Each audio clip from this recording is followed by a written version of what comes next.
तुम दुनिया में हर शख्स से जीत सकते हो, मगर उस शख्स से कभी नहीं जीत सकते जो जानबूझकर तुम्हारे लिए हारा हो।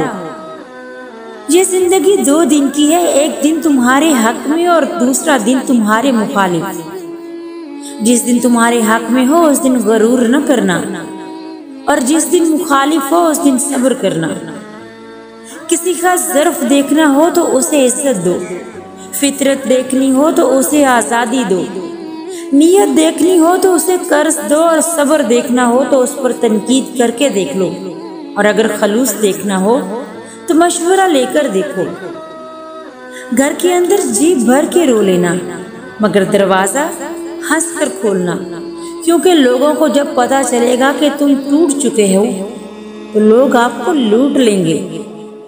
लोगों को उसी तरह से माफ़ करो जिस तरह से तुम खुदा से उम्मीद रखते हो कि वो तुम्हें माफ़ कर देगा।